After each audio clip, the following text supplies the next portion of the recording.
अच्छा, इसमें जो है तो वो बेसिकली क्या है कि ऑफिशियल लिक्विडेटर है, ठीक है?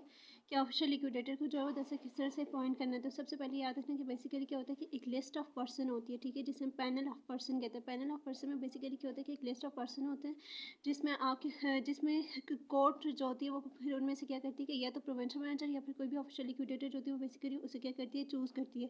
सबसे पहला सब सेक्शन 2 ये कहती है कि कोई भी लिक्विडेटर जो है वो बेसिकली एट अ टाइम कोई भी ऑफिशियल लिक्विडेटर जो है वो एट अ टाइम 3 कंपनीज़ का ऑफिशियल लिक्विडेटर नहीं हो सकता। फिर उसके पास एटलीस्ट 10 ईयर का जो है वो दरअसल एक्सपीरियंस होना चाहिए फाइनेंसिंग में, अकाउंटिंग में और लॉ में, या फिर किसी और प्रोफेशन एक्सपीरियंस होना चाहिए। फिर उसके बाद उसकी जो पावर्स हैं उस पर कोर्ट जो होती है वो दरअसल रिस्ट्रिक्शन लगा सकती है, ठीक है? लेकिन हाँ बताओ, उसकी जो पावर्स होती है बिल्कुल ऐसी होती है जैसे कि ऑफिशियल लिक्विडेटर की होती है। फिर उसके बाद क्या होता है कि जो प्रोविंशियल मैनेजर है जिसे कोर्ट अपॉइंट करती है उसे 7 डेज़ के अंदर एक डिक्लेरेशन देना पड़ता है। डिक्लेरेशन में बेसिकली क्या होता है कि कोर्ट ये बताती है कि डिक्लेरेशन में क्या होता है कि डिक्लेरेशन में बेसिकली ये जो ऑफिशियल लिक्विडेटर होता है वो अगर किसी किस्म का कोई उसका कॉन्फ्लिक्ट ऑफ इंटरेस्ट है वो उसे शो करता है। कॉन्फ्लिक्ट ऑफ इंटरेस्ट बेसिकली कहते हैं कि मतलब जिसमें आपका कोई अपना इंटरेस्ट अपना पर्सनल इंटरेस्ट होता है जिसकी वजह से आप क्या करते हैं कि कोई फेयर डिसीजन नहीं ले सकते हैं, ठीक है? और तीसरा, आपको अपनी इंडिपेंडेंस जो होती है वो बेसिकली मेंटेन करनी होती है, ठीक है? नेक्स्ट है फिर उसके बाद नेक्स्ट चीज़ है कि जैसे ही आप बाइंडिंग ऑफ ऑर्डर जो है आप उसे पास करेंगे तो जो कोर्ट है वो बेसिकली क्या करेगी कि ऑफिशियल लिक्विडेटर को अपॉइंट करेगी। फिर उसके बाद सब सेक्शन 7 ये कहती है कि अगर एक से ज़्यादा पर्सन ऑफिशियल लिक्विडेटर जो है वो दरअसल अपॉइंटेड है तो कोर्ट जो होती है वो बेसिकली क्या करती है कि कोर्ट फिर उनमें से डिसाइड करती है कि कौन सी ड्यूटी कौन सा लिक्विडेटर परफॉर्म करेगा।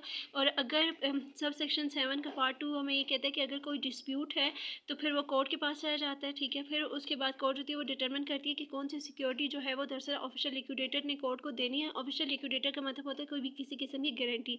फिर उसके बाद सेक्शन 9 हमें ये कहती है कि है हमने सब सेक्शन 1 के अंदर ये कहा था ना कि एक लिस्ट ऑफ पैनल होती है, ठीक है? लिस्ट ऑफ पर्सन होती है, उनमें से कोर्ट होती है वो कोई भी ऑफिशियल लिक्विडेटर चूज़ करती है।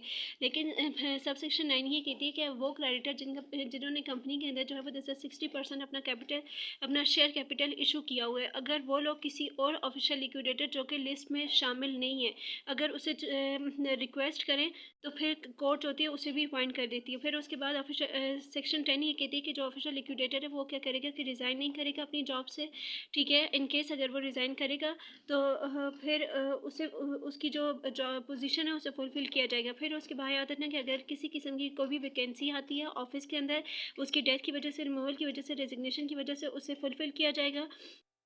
फिर अगर वो बंदा खुद जो है वो जैसे रिज़ाइन कर रहा है तो जो आउटगोइंग मतलब जो अभी जाने वाला बंदा है वो उस वक्त तक स्टे करेगा जिस वक्त तक कि न्यू बंदा नहीं आ जाता। फिर उसके बाद अगर वो किसी किस्म सेक्शन 12 ये कहती है कि अगर वो जो बंदा है वो किसी किस्म का फ्रॉड कर रहा है, कोई ब्रीच ऑफ ड्यूटी कर रहा है, कोई इनकॉम्पिटेंस है, तो फिर भी फिर कोर्ट क्या करेगी उसके खिलाफ जो है वो जैसे एक्शन लेगी। फिर उसके बाद सब सेक्शन 316 ये कहती है कि उसके पास बेसिकली क्या होना चाहिए, एक प्रोफेशनल सर्टिफिकेट होना चाहिए। प्रोफेशनल सर्टिफिकेट होने से ये मुराद है ये कि वो प्रोफेशनल सर्टिफिकेट असल में ये शो करता है कि वो अपनी ड्यूटी जो है वो जैसे रीजनेबली परफॉर्म कर रहा है, ठीक है? फिर उसके बाद नेक्स्ट है कि removal of official liquidator. Official liquidator अगर किसी को भी मिसकंडक्ट कर रहा है, कोई फ्रॉड कर रहा है, कोई उसकी प्रोफेशनल इनकॉम्पिटेंस है, या फिर वो अपना टास्क परफॉर्म नहीं कर रहा है, या फिर कोई कॉन्फ्लिक्ट ऑफ इंटरेस्ट है, तो कोर्ट उसे रिमूव कर देगी।